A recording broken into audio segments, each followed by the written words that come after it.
Welcome to How to Love Forever. In this episode, we expose ourselves.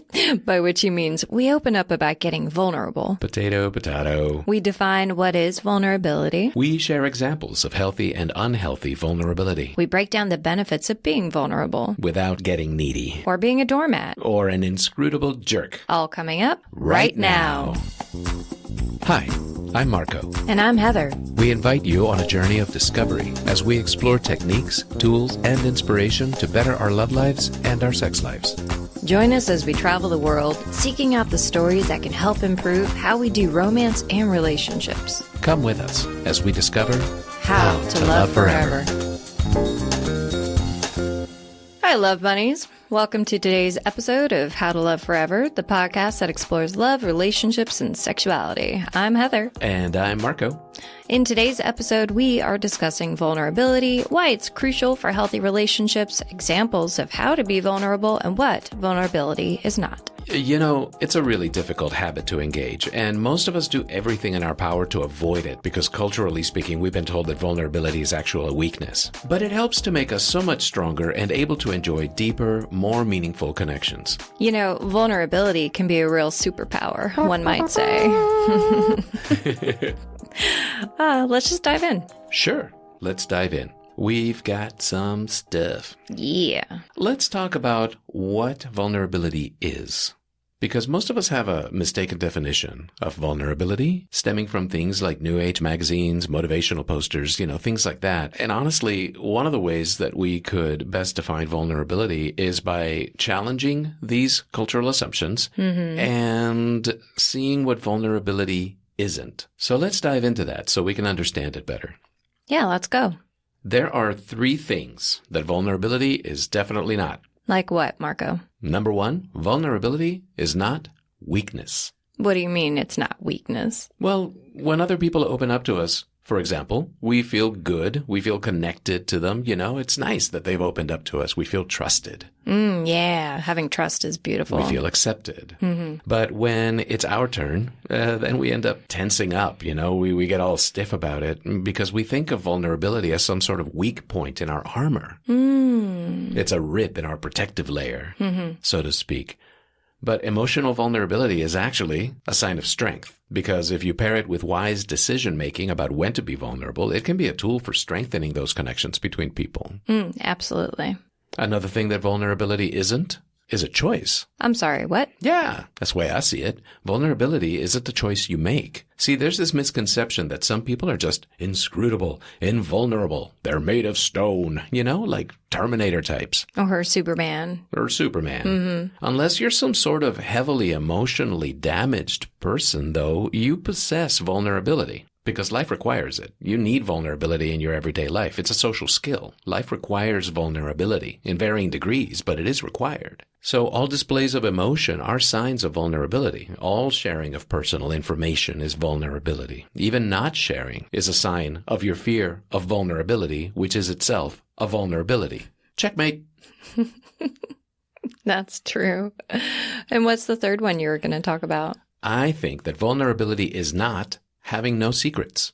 As in, you get to keep some secrets for yourself? You Absolutely. Don't have to share every little thing? Yeah, absolutely you do. You get to keep things for yourself.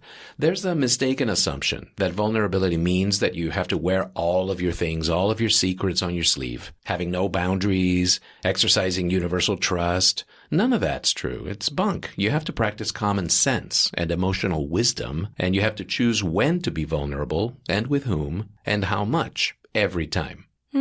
Yeah, I like that. I think it's really important for us to stay grounded within ourselves. And so if we have our sense of self and a sense of centeredness, then it's going to be easier for us to feel comfortable trusting people, but not having to be dependent necessarily. Yeah, trusting people without having to be dependent. That's great.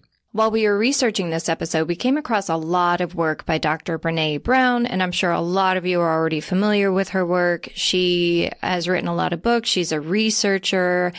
She works at the University of Houston.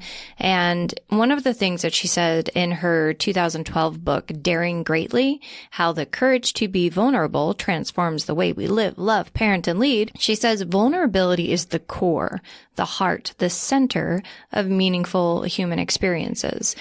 And she defines vulnerability as the acceptance of uncertainty, risk, and emotional exposure. Ooh, let's break that down real quick. So Dr. Brené Brown, Ph.D., she defined vulnerability as the acceptance of uncertainty, risk, and emotional exposure. Yeah, the acceptance. Yeah. I love that because it's understanding that vulnerability is unavoidable.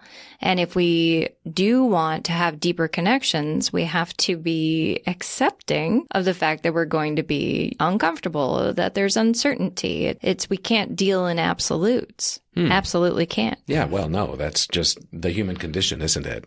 I mean, everything is a risk. Everything is uncertain. And yeah, the emotional exposure part, well, that's part and parcel of being human in society. You have to open yourself up to other people. Right. We are emotional creatures. We base our civilization on cooperation. And so if we cannot create these stronger relationships, we simply don't have civilization. I see that. So that reminds me of this Psychology Today article that I read written by Dr. Joan Rosenberg. She says that 2 defining moments of emotional strength, one of them is feeling capable. That involves dealing with unpleasant feelings, and the second is being resourceful, which involves acknowledging your needs and limitations and asking for help. More specifically, feeling capable of dealing with life's challenges comes from knowing that you can effectively experience, move through, and express 8 unpleasant feelings.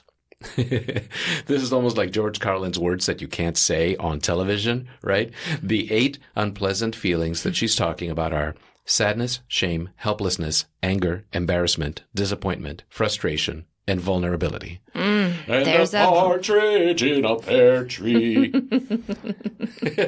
Does it make you want to curse a lot? Yeah, everything makes me want to curse a lot. No, but I'm serious. So being capable of dealing with life's challenges comes from knowing you can effectively experience these things, move through these feelings and express them, Sadness, shame, helplessness, anger, embarrassment, disappointment, frustration, vulnerability. Why these 8 feelings? Because they're the ones that suck? Well, they're the ones that happen all the time, right? They're the most common. And they're these spontaneous reactions to not getting what we want or think that we need. Oh, I see. The spontaneous reactions. Okay, that makes sense. The spontaneous reactions to things not turning out the way we want them to. Right. Obviously, we all have reactions. We all have feelings. But when we aren't able to allow the feelings to process and move on and see them in a healthy perspective, well, then it's downright immature and we aren't able to have developed and conscientious relationships with anyone, including ourselves. Interesting. Well, Dr. Joan Rosenberg also points out in this article that there are 2 kinds of vulnerability: non-conscious and conscious vulnerability. Now, there's a big distinction, obviously. Non-conscious is our everyday vulnerability. That's simply due to the fact that we're animated meat sacks with all kinds of emotions. Life presents constant opportunities to be injured in one way or another. I mean, you can take care of yourself all you want, and then you step out your apartment, and one day a comet falls on your head. You have no real control over things like that. Right, and we can't avoid being vulnerable. Right. You can even not leave your apartment and something terrible happens. Oh, absolutely. It's just part of life. Just the fact that we are biological creatures means that we are vulnerable to disease and decay. So eventually, physics will get us. Well, I just thought of something. Living is doing everything we can to avoid dying. Have you thought of that?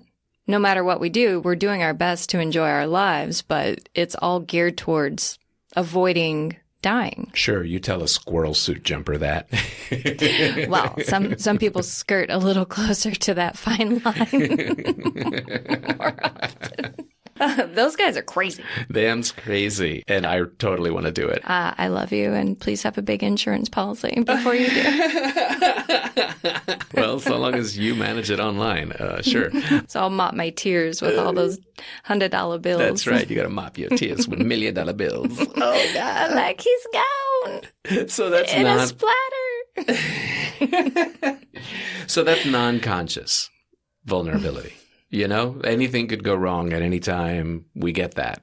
All of a sudden, your cells may begin to mutate in a cancer kind of way. Or all of a sudden, you may, just like happen to be under the wrong building as it collapses, that kind of thing. So, and the thing too with non-conscious vulnerability, most of the time we aren't really like hyper aware of being vulnerable.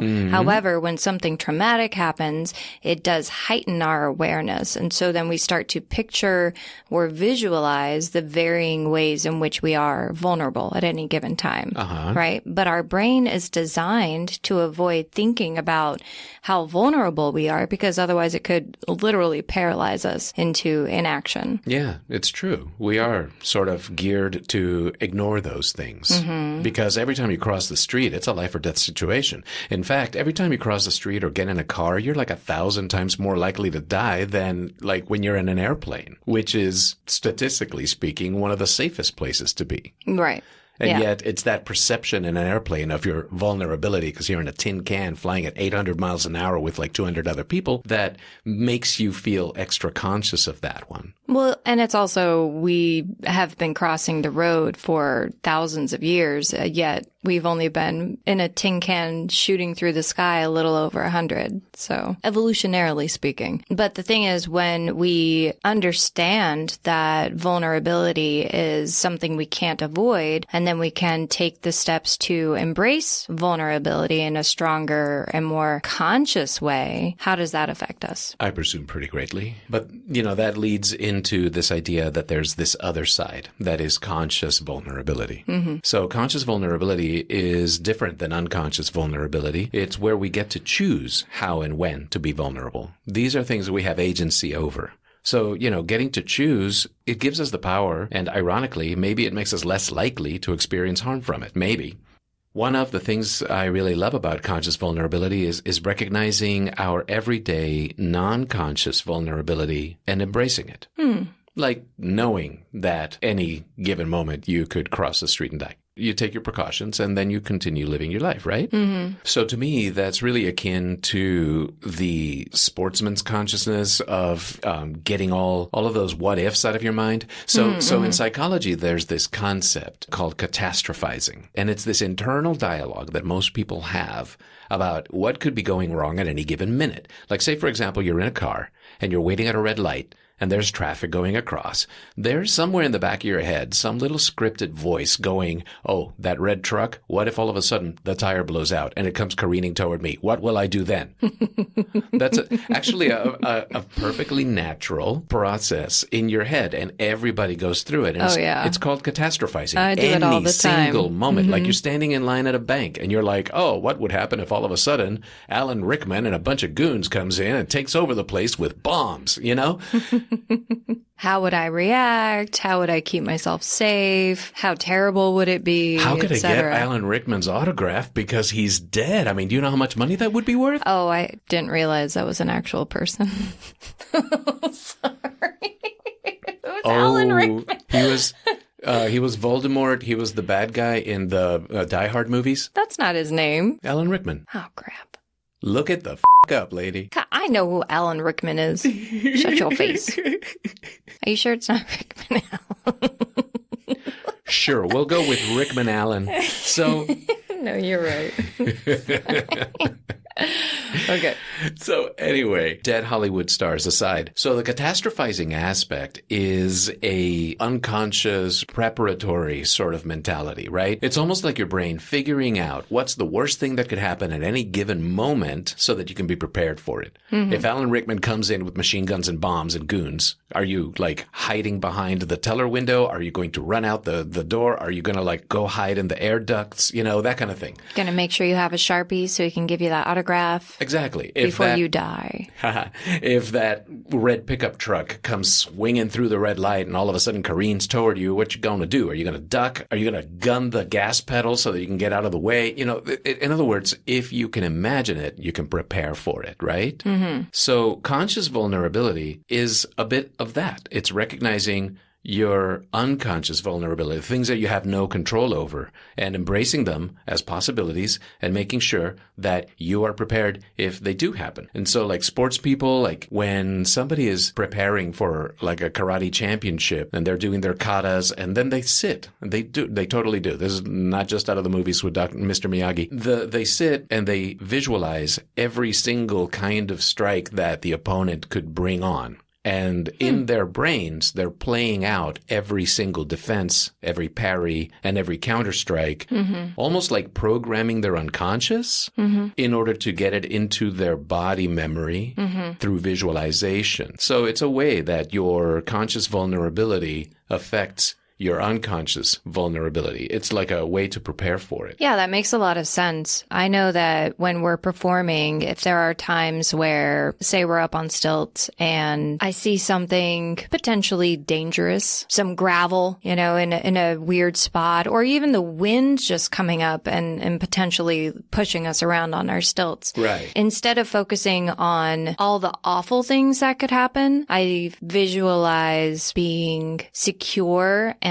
agile enough to be able to respond and stay on my stilts and not have terrible shit happen. Absolutely. And that is exactly what I'm talking about. That's the preparatory aspect of your conscious vulnerability interacting with your unconscious vulnerability and taking things out of the realm of scary, I'm not going to think about it. But instead, your brain says, well, if this could happen, I'm prepared. Yeah. And so it's an empowerment situation. No, and it's much better to be prepared instead of just living in avoidance. Right. I like that a lot. So out of the world of crazy car accidents and comets hitting you in the head and Alan Rickman taking over the bank and having to have Bruce Willis come and save you, let's get back to relationships, shall we? Oh, is that why we're here? I don't know anymore. There are ways in which being vulnerable can help us in our relationships, right? The ways in which being vulnerable helps us in our relationships are multifold, but you have to know what vulnerability actually is. So earlier in the episode, we've already talked about what it isn't. Let's go ahead and define it. One of the things that I feel vulnerability is that it is the courage to open yourself up to potential rejection. So courage, the Latin root word is heart, right? Ooh, like courage. Courage. It's being hearty. Like a good stew. Oh, yes. This turkey meat stew has lots of courage. Or is that cumin? Or porridge. Maybe it's porridge made of cumin. Ew. Ew. I'm going to go with no. I'm sure somewhere in the world there's a really fancy restaurant serving that crap. Anyway, so courage is the Latin root word is heart. That's cool. That's cool. I hadn't thought about that before. Right. Isn't it beautiful? So it literally means, or it originally meant, being wholehearted or having the strength to open your whole self up for others. Oh, wow. Right? So taking your heart and literally like spreading it open, literally, not literally, emotionally speaking, and bearing yourself to be able to make connections. So courage in its original Latin root word means the wholehearted approach to relations. Whether it's, your family, your friends, or your lover, it's having the strength of mind to open yourself up to others completely. It's having the strength to be vulnerable. Wow. That's courage. So courage. So courage is the strength of vulnerability. Isn't that cool? Isn't that beautiful? I love that. That's great. Yeah, because, in order for true connection to happen, we do have to allow ourselves to be seen. Like truly, really seen, 100%. That's what those connections are predicated on. Otherwise, they are built on sort of, untruths, right? On truths and a foundation of mutual trust that builds up over time. Right. And that trust comes, I guess, from others by the willingness to allow yourself to be known as imperfect. Because that's actually a way that people connect with you. If you're perfect, they've got no frame of reference to connect with you on because nobody's perfect. Yeah. So when you do have the strength of character to bear your heart out and be like, I fart all night, or, like some other form of personal vulnerability, some declaration of who you are. I have insecurities about this body part of mine, or I have a fear of being rejected. I was abandoned by my parents and raised by wild chickens. Right. Things like that. Hey, these things happen. And so, people can relate to that. They'll be like, oh, wow, I was raised by wild turkeys. I was raised by wild pigeons. Wild pigeons. Wild pigeons, I think you move me. So yeah.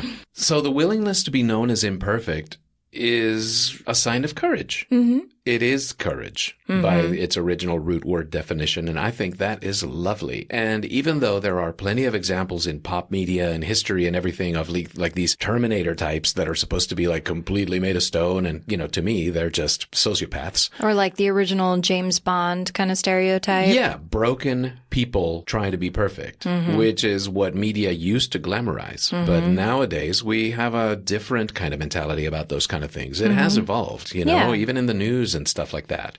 I mean, there's plenty of examples of courageous conscious vulnerability in the news. The one that comes to mind for me is, say, for example, Simone Biles just last year in the Summer Olympics in Japan. You know, she even got shamed by Americans, you know, for like letting down her team and everything. But she was amazingly courageous. I mean, right at the point when the world needed her and all of that stuff, you know. Quote unquote, needed her. Because it's just a f***ing medal, guys, okay? Like, honestly, just at the moment when she was like being the most counted on, she stands up and says, you know what? I'm going to go crazy if I do this, so let me step off. I am likely to injure myself in one way or another. I need to care for myself. I need to care for myself. And that was, to me, a very courageous stance, you know, rather than like getting used as, you know, a media meat puppet and all of that stuff. She's like, no, I'm a human. I have needs. I need this.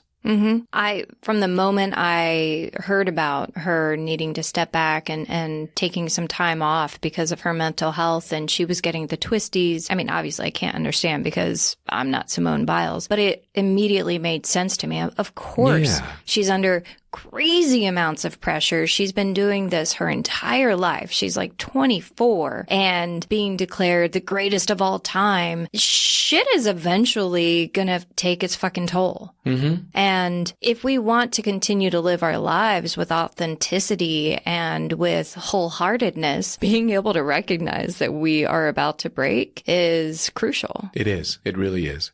And during the course of my career as an entertainer, I have worked with a lot of Olympic artists, particularly in a little French-Canadian circus that some people might have heard of. But there were so many Olympians in it. And, you know, Olympians are by nature hyperachievers. Oh, yeah. Okay? One of my friends in that company was a girl who was like 21, and she had already won a gold medal, I think it was, and then like a silver medal. And, you know, she was already working in the company that I thought was like the culmination of my life's work. And she had, you know, houses that she had bought and all of this stuff. And you just don't know how much of a personal strain that can be on someone.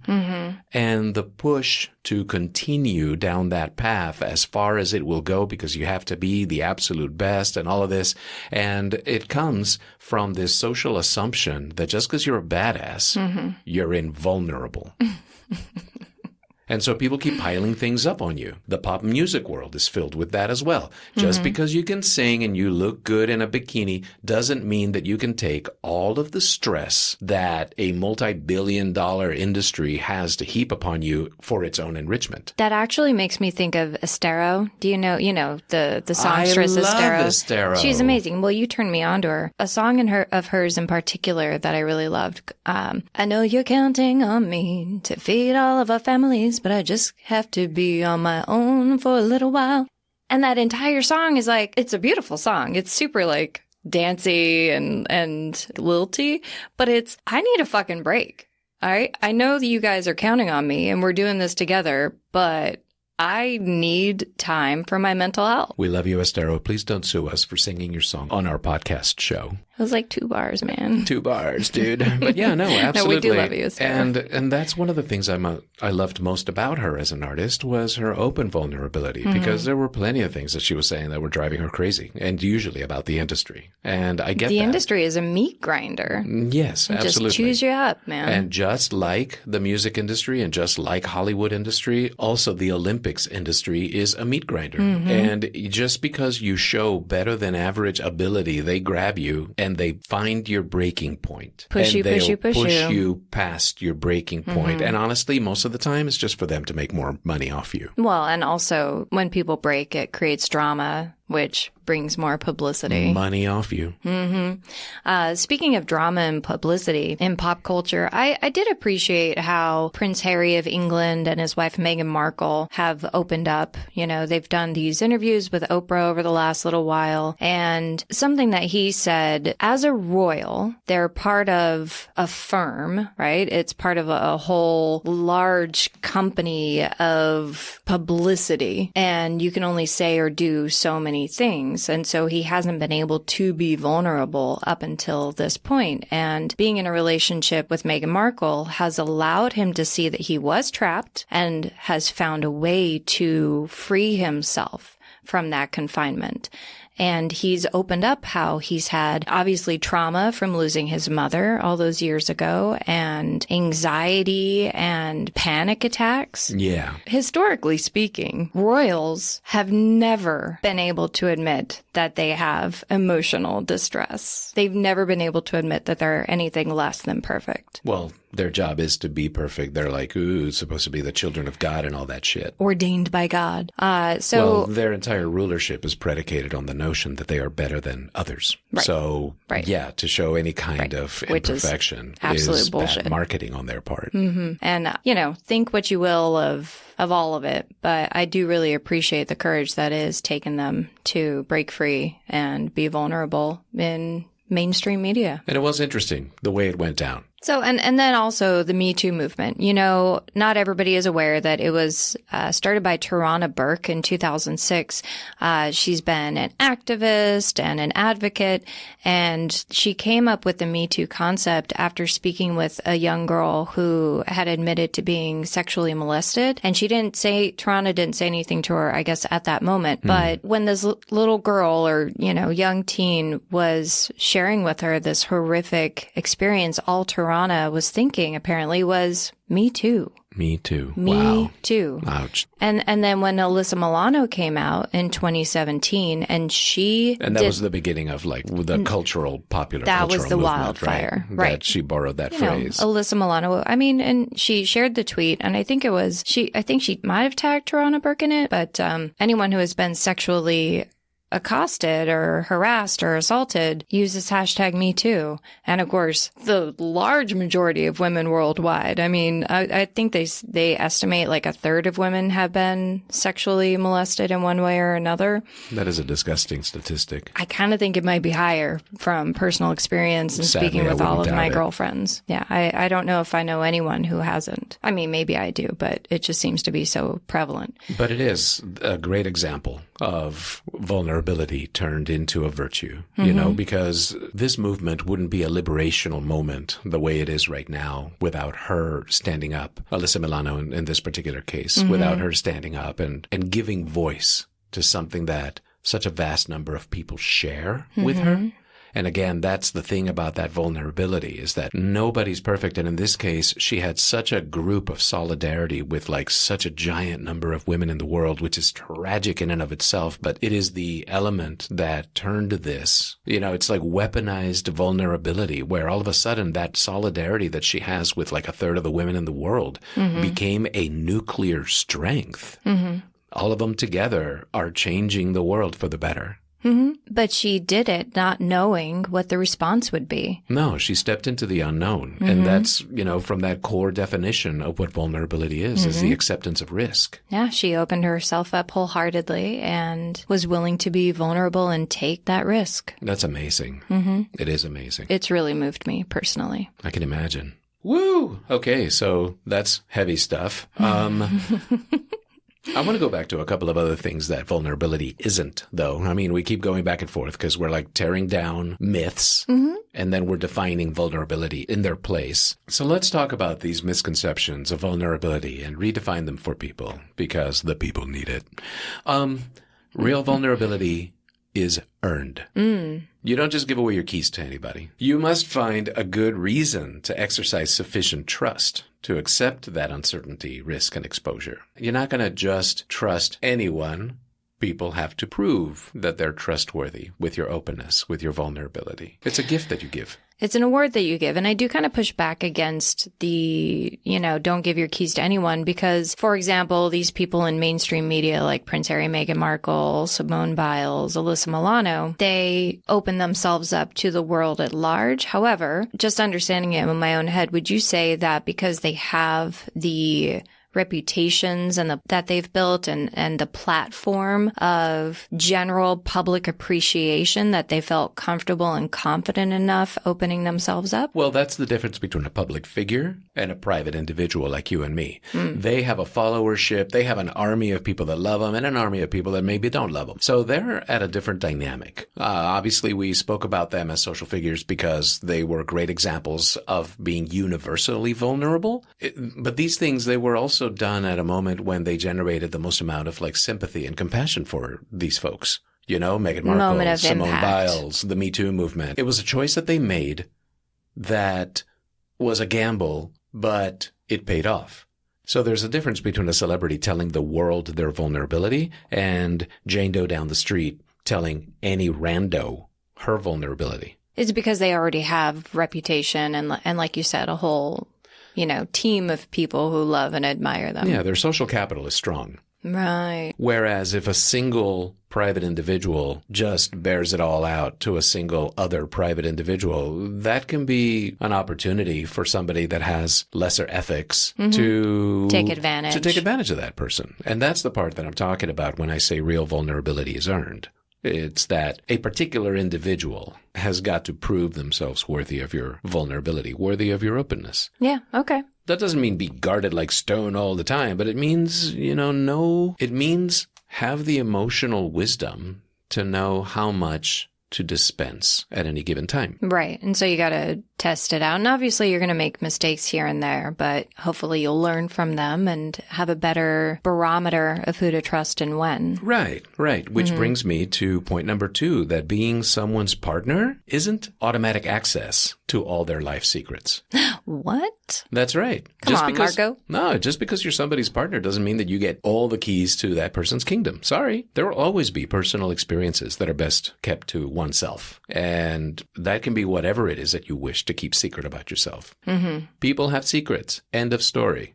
Just because you're somebody's boyfriend or girlfriend or even wife or husband for 60 years doesn't mean that you have a right to something that other individual wishes to keep to themselves. No, I fully agree with that. Yeah. There are definitely things that I know won't impact or affect our relationship that you don't need to know about me. It's something that I might still feel kind of ashamed about, or I learned my lesson from. This is not a lack of respect for one's partner. It's a presence of respect for oneself. Right? So if you wish to keep a personal detail personal, and it's a detail that has no influence on your relationship, then you have every right to keep it inside if you prefer. If it's something from your past, or if it's something that doesn't affect the people today in any way, that's your life, and you have your right to keep it to yourself, right? Right. Yeah, you need to have autonomy while also respecting the relationship that you've built with your partner and being vulnerable in the ways that are necessary and good and healthy, but also not opening every single door. Yeah. One thing is, being vulnerable, and another thing is emotional dumping.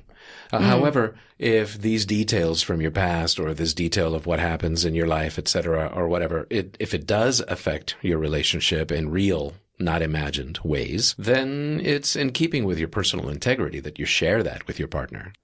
Another thing about vulnerability is that it doesn't necessarily feel good. Vulnerability is not comfy. Nope. You're opening yourself up to risk, as has been defined, and that can be anxiety-inducing. The part that feels good is the potential reward that comes from exercising that risk. So being vulnerable isn't the thing that's comfy and joyful. It's the reward you get for having become vulnerable to the right person at the right time. That's the prize. But yeah, vulnerability itself is kind of inherent discomfort. Well, and isn't that what that psychologist Joan Rosenberg was saying? It's acceptance of all these uncomfortable feelings. Yeah, and totally. Vulnerability is definitely not comfortable. Absolutely. Those 8 feelings that were like absolute feelings. Yeah, totally. That's what that is. And also, I just want to point out, there is no such thing as invulnerability. I mean, the word exists. but then again, so does phlogiston, So the opposite of vulnerability is not invulnerability. Check this out. The opposite of vulnerability is shame. Mm-hmm. Let's break that down, because Dr. Brené Brown defines shame as the fear of disconnection. Mm-hmm. And I think that's really profound. Yeah. It's the notion that there's this something about you that if others were to find out about, you would no longer be worthy of being connected with them. Right. So you would be ousted from the village Right. for whatever reason. It's that anxiety of ostracism. Mm-hmm. So that's what shame is. It's a cultural response. That fear of no longer being worthy of being connected to others. Nobody wants to talk about it. And the less you talk about it, probably the more you have it. Mm-hmm. The more shame you carry, you mean? You're more afraid of the rejection because it's like you have more things that you're trying to hide. Yeah. And the shame itself can be a recursive force because your feeling of shame can be a source of shame, which is a stupid downward spiral to get into because we all have shame. Shame is that nagging impulse in the back of everyone's brain. It's a form of catastrophizing. Oh, yeah. Right? Mm-hmm. Just like when you thought that Alan Rickman was coming with bombs and machine guns, right? It's the same thing. It's your brain giving you anxiety-inducing scenarios of you doing stuff that would ostracize you from the group, which, of course, from an evolutionary standpoint, is like a death sentence, right? Right. So it's a survival instinct. And honestly, the only people who don't exhibit shame are kind of the same people that don't exhibit vulnerability. They are neurologically incapable of human connection or emotion.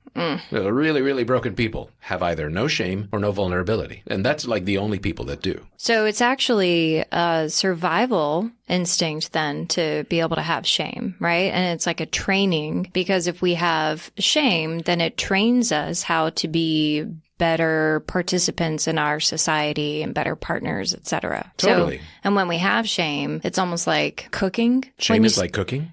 Yes. How is shame like cooking? What if you order out instead? Is there no shame in ordering out? Different kinds. It's pizza night is I what need I'm you to saying. focus, Marco. Focus. Why does it always go to food here? I don't know. I'm hungry. Stop it. All Just right. fed you. No. So when we learn how to cook, we might be a little clumsy with the stove and we can burn ourselves, right? Burn our hands. And it's the same thing when we are learning how to be good social creatures. Shame is like when we burn ourselves on the stove. So shame is burning your social connections? Yeah, exactly. It's burning your social connections. So many stupid things I did when I was younger. I'm sure there are plenty that I still do now, but I'm not going to say anything. that's probably for the best.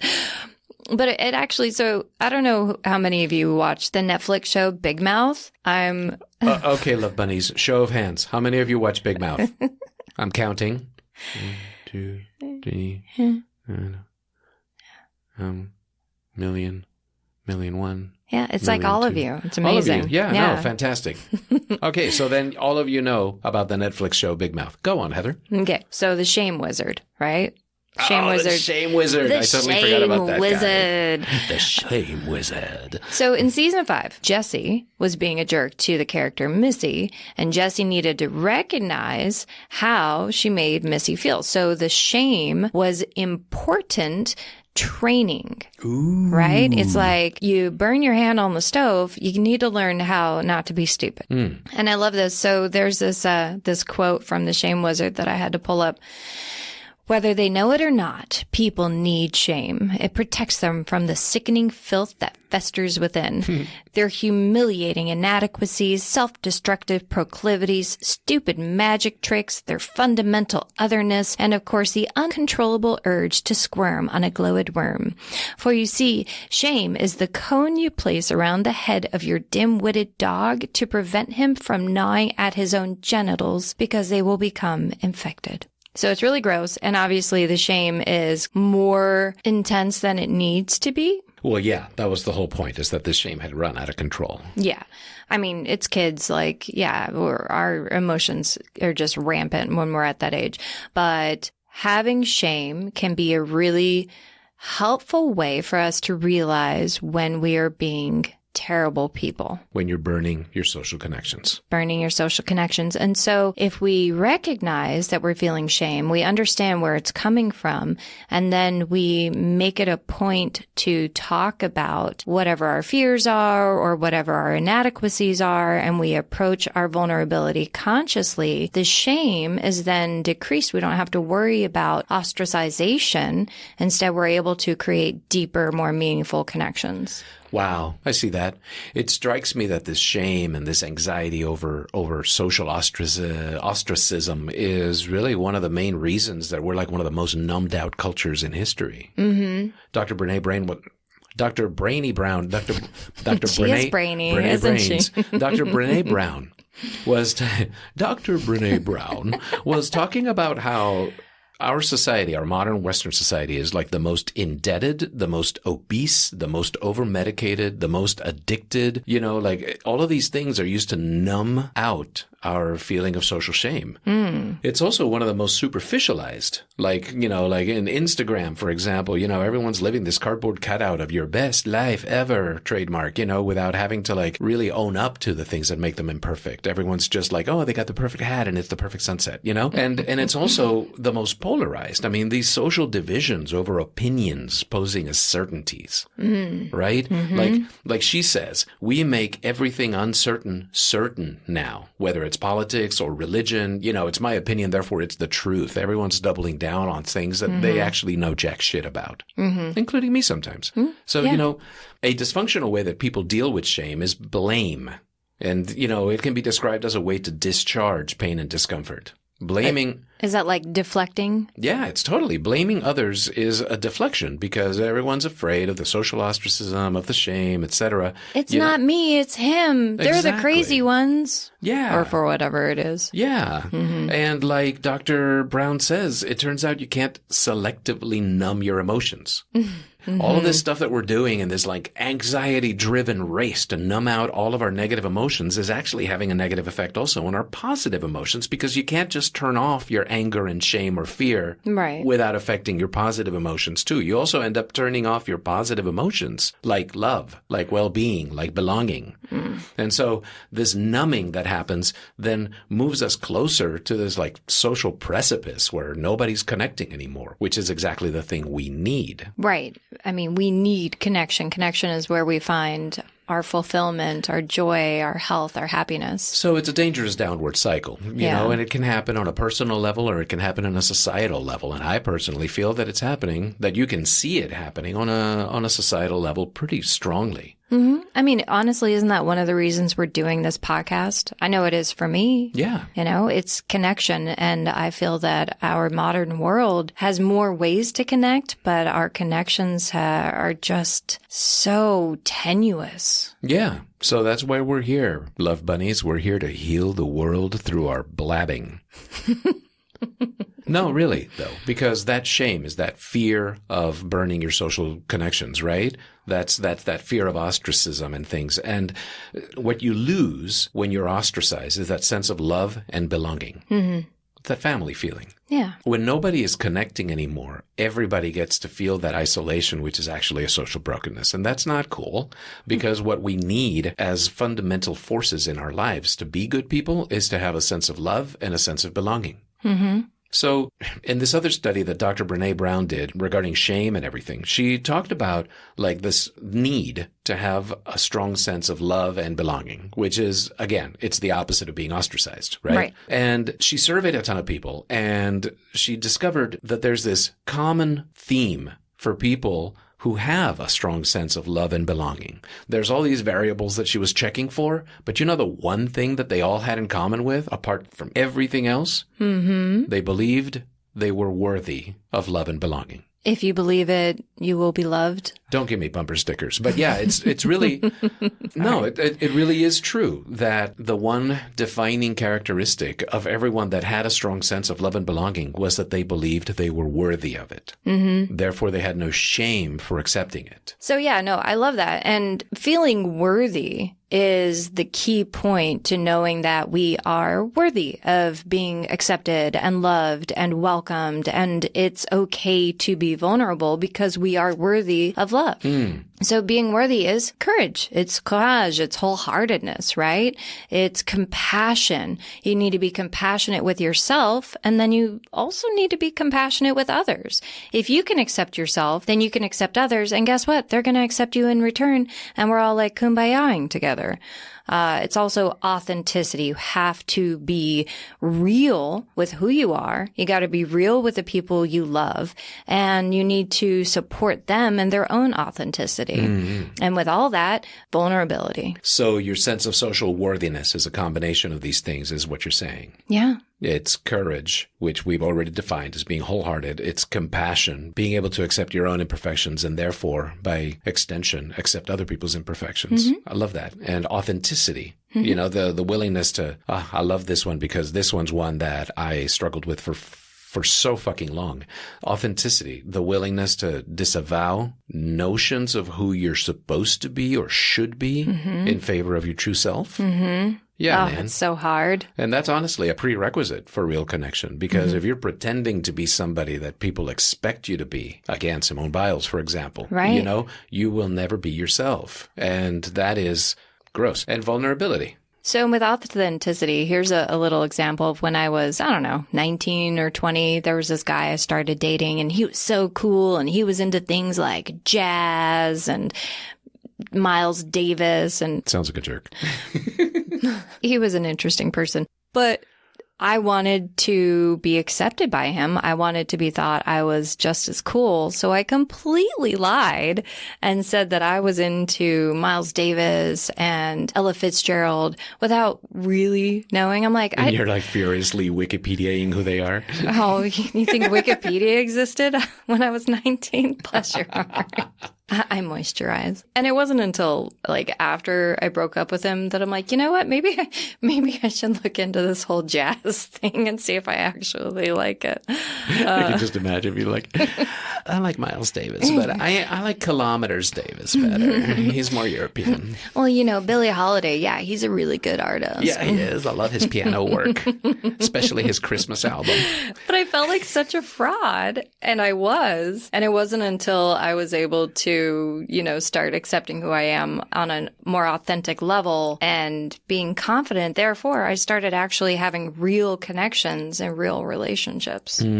Well, there it is. It's that authenticity again. You know, if you're not being authentic, it's definitely getting in the way of being real in a relationship, which is the only way a healthy relationship can happen. And all of that really does tie into vulnerability, because that's part of you being authentic with yourself, and you being compassionate with yourself, and you having the courage to be yourself. And that is so important in a relationship. Yeah. Again, with a caveat that you shouldn't do it stupidly, because there's a lot of times people really do just give away the farm at the very beginning, and they get themselves into emotional relationship trouble by having, not because they were vulnerable or not because they had the courage to be vulnerable, but because they didn't have the emotional wisdom to know when to be vulnerable. Like, you know, you don't just give your bank account routing number to the first Nigerian prince who emails you. Yeah, you gotta wait at least until you have a couple of emails, you know? Exactly. Just wait until he buys you dinner first, at least. Oh, no. Let's talk about that. When and how to do vulnerability. And like you've been saying, you can't go 100% open book, you know, in like your first date or whatever. You need to, in my opinion, it's important to kind of share it out in a reciprocal manner. Yeah, it strikes me that there's like a timing and pacing for the process to properly unfold. Yeah, and you gotta feel it. You gotta respond to the other person's cues. You need to share something that maybe isn't too crucial to your like personal vulnerability and personal sense of well-being, but gives them a little bit of a deeper peek into who you are. It's gradual. Yeah. It relies on like this continuing evaluation of you and your partner's mutual willingness to like up the level, right, of your personal openness. Yeah. Yeah. Yeah. So you can like at the beginning of a relationship, you can assess the relationship and decide what you can volunteer as a point of vulnerability. You know, like, oh, cheese makes me fart all night, you know, and a little one like that, you know, just something that is almost like testing the water. It's putting your toe in the vulnerability water. Yeah. And making sure that there's water in the pool. Yeah. There's this analogy that I really like to use about like, yeah,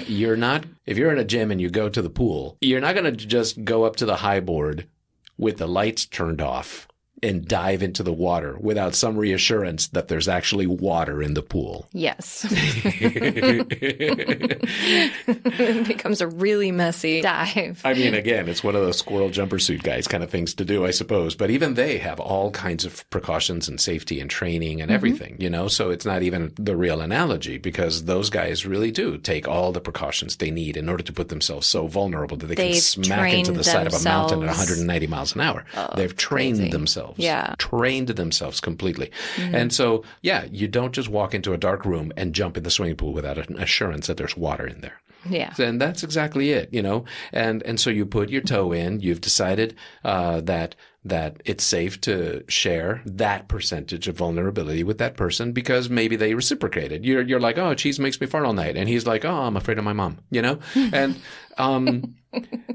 and so, yeah, you know, totally balanced. Yeah, totally balanced. And you've established like this sort of mutual regard for each other's secrets, let's say. Yeah. You know, and at that point, at a later time, or maybe later on in the same date or whatever, you can be a little more open with them. Yeah, you know? parcel out another little thing. It's like, oh, yeah, I used to be a mass murderer, but I'm okay now, you know? And then, you know, they say like, oh, I'm an alien from another planet. And then at that point, you know, it's becoming more and more gradual and you are more and more vulnerable with each other because you're learning to share your perceived imperfections. Perceived imperfections and inner truths. But you're doing it in a safe way because you're parsing it out. Yeah. You know, it's almost like training, you know? At first, absolutely you is like first you do training. 10 jumping jacks. Then afterwards you do 40 jumping jacks. And then afterwards you do 200, you know? That kind of thing. Yeah, it's the same thing with all of our emotional training. You need to learn it with your partner or partners. You need to learn it with your friends. You need to learn it with all of the different relationship dynamics you get to experience throughout your life. And hopefully you'll get better and better at it. Yeah. And eventually you do build a really strong foundation of deep sharing and profound mutual understanding and acceptance with your partner. But you do it on a foundation of intelligence and, you know, emotional wisdom and reality, authenticity with each other. And I with think this, it's a real common sense approach, you know? yeah.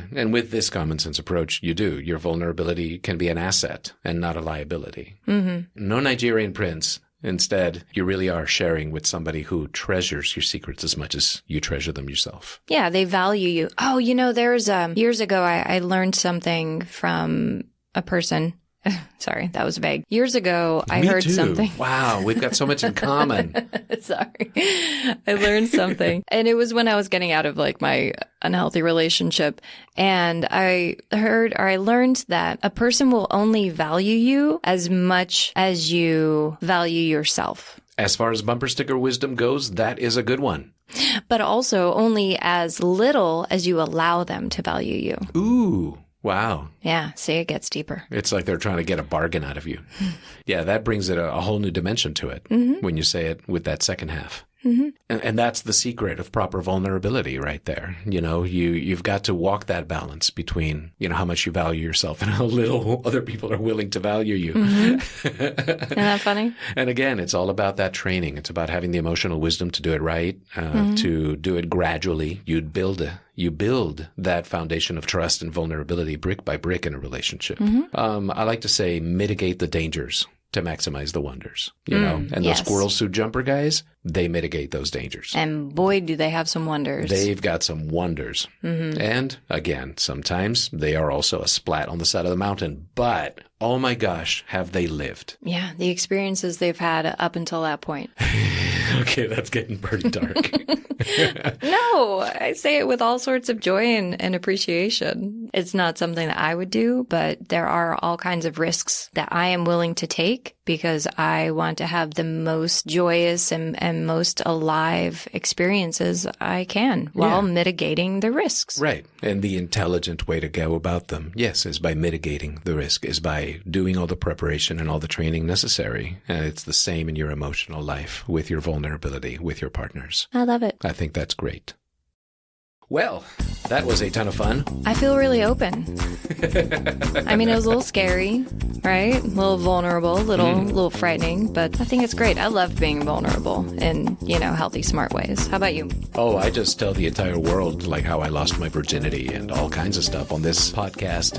For me, I've always been a very private person on the emotional side. And to tell you the truth, this particular podcast series is making me sort of confront a certain sense of vulnerability that I had not experienced, at least in this public a way, literally ever. So yeah, it's been fun like this. And of course, I love the vulnerability and openness that you and I have in our relationship. I feel so very safe with you, and you know all my ugly dark secrets. You know where all the bodies are buried. You know all of my secret identities. You know where my hundreds of millions of dollars in cash bills are stashed. Oh, so many secrets, Marco. No, and I love having the safety of our relationship and the respect that we have for each other. It fills me with confidence and joy, and I know that I'm safe being vulnerable with you. Always. It's a gift. Always. What about you, dear listeners, our dear squirrel monkeys? Wait a second. What about... I like squirrel monkeys.